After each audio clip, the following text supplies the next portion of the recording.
ద్యావుడా! రోహిణి మామూలుది కాదు. కల్పన దగ్గర అసలే కాదు, వడ్డీ కూడా లాగేసింది.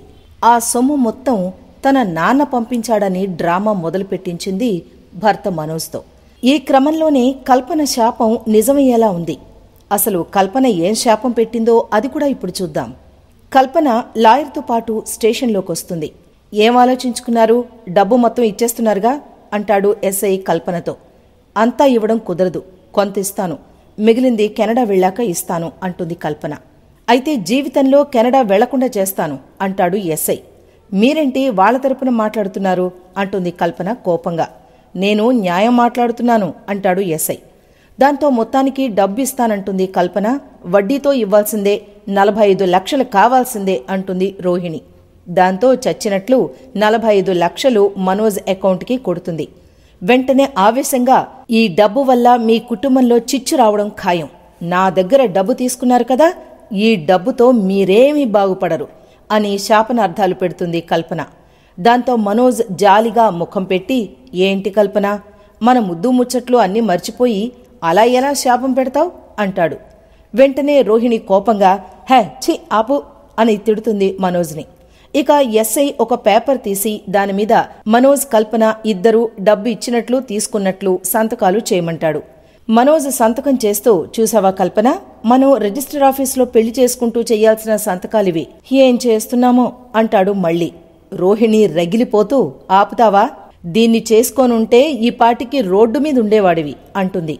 ఇక ఎస్ఐ కల్పనతో ఆయన లాయర్తో ఒక సాక్షి సంతకం కూడా కావాలి. కల్పనకు తెలిసిన వాళ్ళెవరైనా ఉంటే చూసి సంతకం చేయించరండి అంటాడు.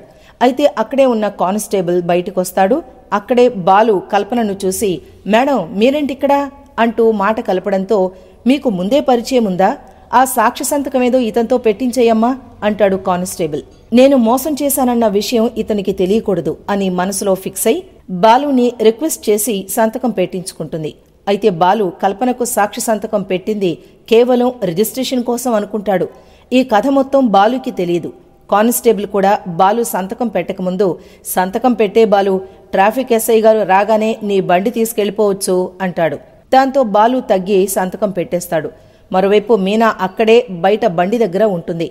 ఇక కల్పన వాళ్లు సాక్షి సంతకం కూడా పెట్టించేసి ఎస్ఐ ముందు నిలబడడంతో మొత్తానికి కల్పనకు టాటా బై బై చెప్పేసి రోహిణి, మనోజ్ ఎస్ఐకి థ్యాంక్స్ చెప్పేసి బయలుదేరతారు. అయితే ఇంతలో ట్రాఫిక్ ఎస్ఐ రావడంతో మీనాను తీసుకుని బాలు బండి కోసం మాట్లాడడానికి లోపల మరో క్యాబిన్కి వెళ్తాడు. ఈలోపు మనోజ్, రోహిణిలు ఆ స్టేషన్ నుంచి బయటపడతారు. ఇక బాలు ట్రాఫిక్ ఎస్ఐతో మాట్లాడి 500 ఫైన్ కట్టేసి బండి తీసుకుంటాడు. ఇక మీనాకు బండిచ్చి ఇంటికి పంపేసి కారులో వెళ్లిపోతాడు. మరోవైపు మనోజ్, రోహిణి గతంలో కెనడా జాబ్ ఇచ్చిన వ్యక్తి దగ్గరకు వెళ్లి 14 లక్షలు కట్టేస్తాం, కెనడా ఉద్యోగం ఇచ్చి అక్కడికి పంపించండి అని అడుగుతారు. అయితే ఆ వ్యక్తి జాబ్ లేదు, వేరే వ్యక్తి 14 లక్షలు ఆల్రెడీ కట్టేసి కెనడా వెళ్లిపోయాడు, ఇప్పుడు కెనడా వెళ్లడం కష్టం, సారీ అని చెప్పేస్తాడు. జాబ్ పోయినందుకు మనోజ్ బాధపడుతుంటే రోహిణి, జాబ్ పోతే ఏముంది, డబ్బు వచ్చింది కదా, పద ఎంజాయ్ చేద్దాం అంటూ తీసుకువెళుతుంది. ఓ చోట ఐస్ క్రీం తీసుకుని తింటూ సంబరపడిపోతూ ఉంటారు. అప్పుడే మనోజ్ రోహిణితో, ఈ డబ్బు మన చేతికి రావడానికి కారణం నువ్వే, థ్యాంక్యూ సో మచ్ రోహిణి, వడ్డీతో సహా వసూలు చేశావు చూడు, నువ్వు సూపర్ రోహిణి. డబ్బొచ్చిన విషయం బాలుగాడికి చెప్పాలి, ఎందుకు పనికిరాను అని వాడు నన్ను రోజూ అవమానిస్తున్నాడు కదా, నేనేంటో వాడికి అర్థమయ్యేలా చెయ్యాలి అంటాడు రగిలిపోతూ మనోజ్. ఈ తెలివితేటలతోనే అన్ని చదువులు చదివావా అంటుంది రోహిణి కోపంగా. అదేంటి రోహిణి అలా అంటున్నావు అంటాడు మనోజ్ అలిగినట్లుగా చూస్తూ. కల్పన డబ్బిచ్చిందని చెబితే దాన్ని మీ నాన్న 3 భాగాలు చేసి ముగ్గురికి పంచిపెడతాడు అంటుంది రోహిణి. నిజమే, డబ్బు తిరిగొచ్చాక ఇంట్లో ఇవ్వకపోతే అంటాడు మనోజ్. ఇద్దాం, కానీ ఇలా కాదు, ఎలాగో ఇప్పుడు జాబ్ లేదు కాబట్టి మన దగ్గరున్న డబ్బుతో బిజినెస్ చేద్దాం, బాగా సంపాదించి ఆ లాభాలతో ఇంట్లో ఇవ్వాల్సింది ఇద్దాం అంటుంది రోహిణి. బిజినెస్ అంటే ఈ డబ్బు సరిపోతుందా అంటాడు మనోజ్. సరిపోయేదే చేద్దాం మనోజ్, ఈ డబ్బు మా నాన్న పంపించాడని రివీల్ చేద్దాం, ముందు 25 లక్షలు, తర్వాత 15 లక్షలు అలా రివీల్ చేద్దాం ఇంట్లో అని మనోజ్ని ఒప్పించి ఇంటికి వెళతారు. అయితే దారిలో సత్యం, ప్రభావతిలకు బట్టలు కొని తీసుకొచ్చిన రోహిణి, మనోజ్లు 25 లక్షలు గురించి ముందుగా చెప్తారు. మా నాన్న పంపించారు, జైలుకు వెళ్లకముందే మా మామయ్యకు ఇచ్చారట అంటూ రోహిణి కథల్లుతూ ఉంటే ప్రభావతి సంబరపడి షాక్లో కళ్ళు తిరిగి పడిపోతుంది ముందు. తేరుకుని పొంగిపోతుంది. అయితే బాలుకి అనుమానం వస్తుంది.